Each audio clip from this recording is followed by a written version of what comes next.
박효학교수입니다. 오늘은 다 알고 계시는 사항이지만 전쟁 대비가 무엇일까에 대해서 한번 말씀드려 보겠습니다. 상식적으로 전쟁 대비란 전쟁이 일어날 경우를 가정해서 필요한 군사력을 준비하고 경제와 국민들의 군사력 전환 태세를 발전시키고 그리고 국민들의 애국심을 고양하면서 국민들의 유사시 행동 요령을 습득시켜서 총력전을 수행할 수 있도록 하는 겁니다. 그런데 현대 자본주의가 발전되면서 전쟁 준비가 상당히 힘들 뿐만 아니라 많은 비용을 소요하고 있습니다. 따라서 대부분의 국가들은 전쟁 대비를 최소한으로 제한하고자 하고 있습니다. 그래서 최소한의 상비군을 유지하면서 총력전 수행 체제를 강화하는 것이요. 이러한 총력전 수행 체제에서는 국민들이 유사시에 동원돼서 전쟁 수행의 주력을 형성하고 평시에 군대는 First Responder, 최초 즉응 부대의 역할을 수행하게 됩니다. 군대의 경우 전쟁 대비가 주된 임무라고 할 수 있는데요. 군대는 적국이나 잠재 적국의 침략에 대비해서 절박하고 집중적인 노력을 시행하게 됩니다. 누구나 전쟁 대비를 좋아하지 않습니다. 그러나 제가 누누이 말씀드렸지만 여러분들은 전쟁을 잊고자 해도 전쟁은 여러분들을 잊지 않는다는 겁니다. 특히 한국과 같이 휴전 상태에서 북한과 접촉하고 있는 국가는 상당한 전쟁 준비 노력이 필수적이라고 할 겁니다. 전쟁 준비 노력은 간단합니다. 여러분들 아기돼지 삼형제 이야기 아시죠? 첫째 아기돼지와 둘째 아기돼지는 노는데 바빴습니다. 그래서 짚으로 집을 만들고 나무로 집을 만들고 먼저 놀곤 했습니다. 그러나 셋째 아기돼지는 벽돌로 튼튼한 집을 만들었죠. 그러다가 늑대가 왔을 때 이 세 아기돼지를 구해준 거는 셋째 아기가 튼튼한 벽돌로 집을 지었기 때문입니다. 누구나 전쟁 준비를 하지 않고 놀고 싶어 하시오. 그러나 그러다가 모든 것을 다 이룰 수 있다는 것이 문제입니다. 전쟁 준비에 있어서 가장 중요한 것은 군사위협을 정확하게 평가하는 겁니다. 군사위협의 대상, 형태, 정도를 정확하게 평가한다는 겁니다. 여기에는 구조적 사항과 운영적 사항이 있는데 구조적 사항이라는 것은 병력, 무기, 장비, 물자, 동원태세 등과 같은 유형적인 요소를 말합니다. 운영적 사항이라는 것은 부대의 배치와 훈련 그리고 전투 준비 태세 정도로서 질적인 측면을 말합니다. 군사위협 평가에서 가장 중요한 것은 적의 능력과 계획을 분석한 후에 약점을 도출하는 겁니다. 여기서 제가 누누이 말씀드렸지만 적의 의도를 분석하는 것이 아니라 적의 능력을 있는 그대로 분석하는 것이 중요합니다. 더욱 우리나라에서 가장 잘 못하고 있는데요. 추측이 아닌 정보와 자료에 의해서 분석하고 평가해야만 합니다. 여러분들 제가 말씀드렸습니다만 첩보는 단편적인 단서라고 할 수 있습니다. 이러한 것들이 모여서 검증될 때 그것이 정보가 됩니다. 따라서 정보에 의해서 적을 평가를 해야 됩니다. 이를 위해서 정보 수집, 분석을 위한 전문기관을 설치하고 우수요원을 확충하고 국제적으로 협력을 하면서 정보를 가장 중요한 국가의 일로 간주하는 겁니다. 그리고 정보의 수집, 분석, 생산 및 전파의 절차를 체계화함으로써 적시에 정확한 정보가 필요한 사람한테 갈 수 있도록 하고 특히 기계를 통해서 수집하는 정보와 인간을 통해서 수집하는 정보를 잘 조화시켜야 됩니다. 최근 기계를 통한 정보 수집이 늘고 있습니다만 인간을 통한 정보 수집을 완전히 대체할 수 있다고 보기는 어렵습니다. 여러분들 한미 연합작전을 해보신 사람은 가장 중시하는 것이 압색, Operational Security, 작전 보안이라고 들었을 겁니다. 이를 통해서 적의 정보 활동이 우리의 정보를 탐지하지 못하도록 하는 거죠. 따라서 우리를 적에게 알리지 않는 노력, 이거는 모든 군인들이 다 노력을 해야 되는 사항입니다. 제가 잠깐 첩보와 정보의 차이를 말씀드렸는데요. 첩보라는 것은 단편적인 사항입니다. 적 부대의 분주한 움직임이 있다, 공격 성향의 지휘관으로 교체가 됐다, 군수물자를 보강하고 있다, 잦은 지휘관 회의를 하고 있다.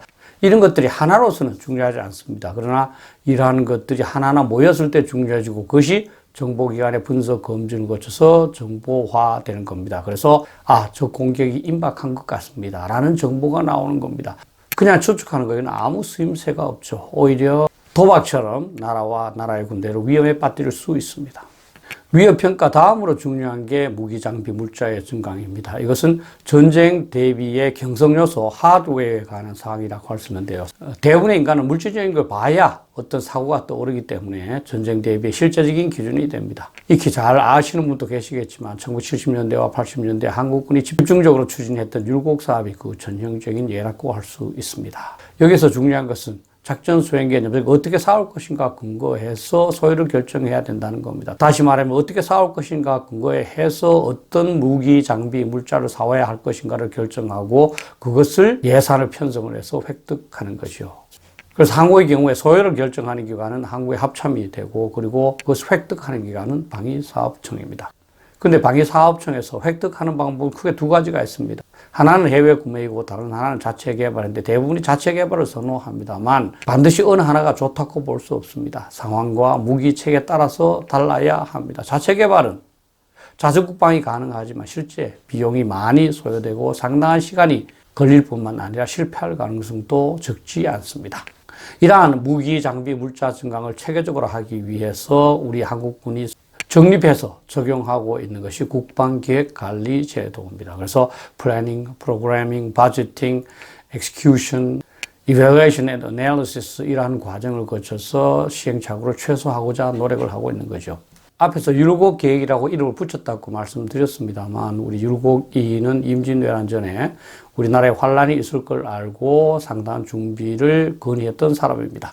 일부 사람들 율곡 선생이 10만 양병만 주장했다고 생각하는데 그게 아니라 시무육조를 보면은 유능한 인재를 등용하고 국민 경제를 보강하고 국가 재정을 확충하고 병력을 강화하고 무기 장비를 구입하고 그 다음에 국민 신뢰를 회복하는 등의 모든 필요한 조치를 다 포괄적으로 건의하고 있습니다.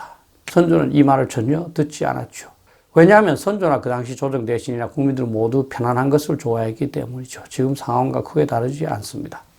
지금 현재 우리 한국군도 나름대로 노력하고 있습니다. 보시는 사진은 KF-21 시제품입니다. 앞으로 차세대 전투기로 각광받고 있습니다. 이것은 한국군이 패트리엇 대신으로 개발하고 있는 전국 미사일 요격 미사일입니다. 처음에는 항공기 요격용으로 개발되는데요. 미사일용으로 전환했습니다. 무기 장비 증강의 방법에는 그 두 가지가 있을 수 있습니다. 첫 번째는 위협 기반 국방 기획입니다. 그것은 뭐냐면 우리나라 또는 우리 군에게 대두된 위협을 기준으로 그 위협에 효과적으로 대처하거나 그 위협으로부터 승리할 수 있는 그러한 방향으로 무기 장비 및 물자를 증강하는 거죠. 예를 들면 두 사람의 격투기 선수가 있다고 했을 때 대진표가 정해지면 그 상대방의 능력을 충분히 파악을 해서 상대방의 강점에 대응하고 약점을 잘 활용할 수 있는 방법으로 훈련을 하는 것과 동의를 합니다. 적이 모든 무기, 장비, 물자 증강의 기준이 되는 겁니다. 위협기관 국방계획은 매우 단순하고 논리도 명료하지만 적이 기준이 되기 때문에 수동적이 될 뿐만 아니라 다른 적이 대두되면 에서 증강해온 군사력이 부적절해진다는 약점이 있습니다. 또 하나의 방법은 능력 기반 국방기획인데요. 이것은 적의 위협보다는 우리의 능력을 강화하는 데만 초점을 두는 방식이라고 할 수 있습니다. 그래서 기본적으로는 어떤 위협에도 대처 가능한 우리의 능력을 확보하는 겁니다. 대진표가 정해지지 않는 격투기 선수라고 할 수 있습니다. 어떤 격투기 선수와 붙더라도 이길 수 있도록 맷집도 강화하고 펀치력도 강화하고 택다운 기술도 높여야만 합니다. 이러다 보니까 많은 비용이 소요되겠죠. 그리고 정작 어떤 위협이 대두되면 거기에는 크게 효과적이지 않을 수도 있습니다. 그래서 대부분 위협 기반과 능력 기반을 조화시키고 있습니다만 한국의 경우에는 북한이라는 적이 워낙 뚜렷하기 때문에 기본적으로 위협 기반 국방 기획을 채택해야만 합니다. 또 전쟁 준비와 관련해서 세 번째로 중요한 게 교리와 교육 훈련입니다. 이것은 소프트웨어에 관한 것이라고 할 수 있는데요. 교리라는 것은 실전 경험, 전례 분석, 훈련, 연구 등을 통해서 검증된 원칙과 절차를 전체 군대 차원에서 통일적으로 적용하는 것을 말합니다. 그것을 책자화한 것이 교범이라고 하죠. 그리고 훈련이라는 것은 교리를 익히는 노력입니다. 간부의 경우에는 새로운 것을 가르치는 부분이 많기 때문에 교육이라고 말하고 이것을 구분하기가 어렵기 때문에 그냥 교육훈련이라고 말합니다. 그래서 교육훈련의 핵심은 여러분도 잘 알다시피 실전성이고 그리고 점진적으로 훈련 수준을 상승시켜 나가는 겁니다. 그리고 아마 여러분들께서 연습이라는 말도 가끔 들어보셨을 겁니다. exercise라고 하는데요. 이것은 작전 계획대로 해보고 나서 문제점을 발견해서 시정하는 것을 말합니다. 군대의 경우에는 계급이 높은 사람일수록 중요한 의사결정을 내려야 되기 때문에 똑똑해야만 합니다. 따라서 계급이 높아질 때마다 필요한 교육 훈련을 실시하고 있습니다. 그것을 미군들은 군사 전문 교육 체계라고 그러고 우리도 이렇게 도입을 해서 계급마다 필요한 소정의 교육을 받도록 하고 있습니다. 전쟁이 일어나면 누가 사실 승리를 할지 잘 모릅니다. 그러나 평시에 우대되어야 할 간부는 명확합니다. 바로 교리에 정통한 간부라야만 됩니다. 또 전쟁이 언제 일어날지 모르기 때문에 또 전쟁 준비가 중요하기 때문에 평시에는 군사 교리에 대한 토의가 군대 업무의 가장 중요한 부분을 차지해야만 합니다. 네 번째는 작전 계획을 작성해둬야 합니다. 평시에 국가안보전략은 전시 전쟁 수행 계획으로 변화할 수 있도록 작성을 해두어야 합니다. 그래서 여기에는 적의 능력과 계획을 분석한 사항, 국가의 전쟁 목적, 목표를 정립한 사항, 전쟁 수행 계획의 방향, 동맹을 포함한 국제관계의 발전 방향, 국가자원동원, 국가적 과제, 그리고 군사작전에 대한 필요한 지침이 포함되어 있어야 합니다. 군사부문은 국가의 전쟁 수행 계획을 군사 분야에서 구현하는 것으로서 경제, 사회 등 다른 분야에 필요한 사항을 요구하고 주요 작전 부대에 과업을 할당을 하면서 기타 필요한 지침과 방향을 제공합니다. 우리의 작전 계획은 5027, 5015 이러한 것들이 한미연합으로 작성되고 있습니다. 그리고 이러한 계획을 하면서 반드시 잘못되거나 예상하지 못한 사태가 나타날 경우를 대비해서 다양한 우발 계획을 준비해 두어야만 합니다. 그리고 작전 계획은 작성하는 데 그치는 것이 아니라 주기적인 연습을 통해서 계획과 실행상의 문제점을 파악을 하고 특히 과학적 모의기법을 사용하는 것이 신뢰성을 높일 수 있습니다. 한국 정부도 나름대로 전쟁 수행 계획을 갖고 있는데 그것을 충무 계획이라고 합니다. 아까 말씀드렸습니다만 현대 전쟁은 군대가 first responder이고 그 다음에 국민들이 총동원돼서 전쟁을 수행한다고 그랬습니다. 따라서 동원태세의 발전이 매우 중요합니다. 이 동원태세는 재반 국력을 군사력으로 조기에 전환시키기 위한 준비라고 할 수 있습니다. 군대가 작을수록 체계적인 동원 계획이 필요하지요.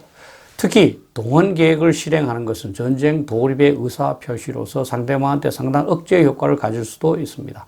근데 현대는 다양한 사람들이 다양한 직업에 종사하기 때문에 인력 동원이 가장 복잡하고 또 중요합니다. 전시의 물자, 장비, 시설, 용력은 군사작전의 효과적 지원에 최우선 초점을 두어야 합니다만 국민의 정상적인 생활 유지도 중요합니다. 그래서 민군 간 물자가 상호 호환성을 갖도록 하면 매우 효과적일 수 있습니다. 옛날에는 총동원, 모든 국민들이 총동원되는 것을 중시했습니다만 최근에는 기능별로 필요에 따라서 부분 동원하는 것을 중시하고 있습니다. 동원에는 신속하게 동원되는 것도 중요하지만 필요한 상황에 필요한 능력을 가진 사람들을 정확하게 동원하는 것이 더욱 중요합니다. 그림으로 보는 것은 적이 침략을 해올 경우에 현역이 가장 먼저 막아야 됩니다. 그러나 현역이 성공하지 못하면 예비군이 그리고 그 다음에는 모든 국민들이 순차적으로 막아야 된다는 겁니다. 그러나 아무리 전쟁 준비가 잘 돼 있다 하더라도 기습을 당해버리면 아무 소용이 없습니다. 그래서 즉각 대응 태세를 유지해야 되는 겁니다. 그래서 기습 방지를 위해서 지금도 전방에서 많은 군인들이 밤잠을 자지 않은 채 전선을 지키고 있습니다. 그리고 상황에 따라서 적에 대한 감시 그리고 초기 대응 부대의 대비 태세를 강화하고 그리고 단계적으로 격상할 수 있어야만 합니다. 나아가서 국민들도 그 상황에 따라서 다르겠습니다만 최소한의 Civil Defense, 민간 방위 태세를 구비하고 이 역시 상황에 따라서 격상시켜야만 합니다. 상황이 엄중해질 경우에는 주기적인 연습을 통해서 숙달 및 보완하기도 해야 합니다. 보시는 그림은 슐리펜 계획이라고 그러는 건데요. 제1차 세계대전 전에 슐리펜이라는 독일의 참모총장이 구상한 프랑스 공격 계획입니다. 이 계획에 의해서 1차 세계대전이 수행됐고 이걸 조금 변형해서 2차 세계대전을 수행을 했습니다. 이와 같이 군인들이 자나깨나 전쟁을 준비하기 때문에 나라의 안보를 유지할 수가 있는 거죠. 더욱 문제가 되는 것은 뭐겠습니까? 북한은 지금도 북한 나름대로의 슐리펜 계획을 그리고 있을 것이고 그에 따라서 전쟁 준비를 하고 있을 겁니다. 따라서 우리가 제대로 대비하지 않으면 북한판 슐리펜 계획에 의해서 남한이 삽시간에 정복당하는 사태가 발생할 수 있습니다. 불안할 때 아무것도 하지 않고 지내는 것보다는 불안할수록 만일의 사태에 적극적으로 준비하는 것이 마음도 편하고 그것이 국가의 백년 대계를 보장하는 일입니다. 감사합니다.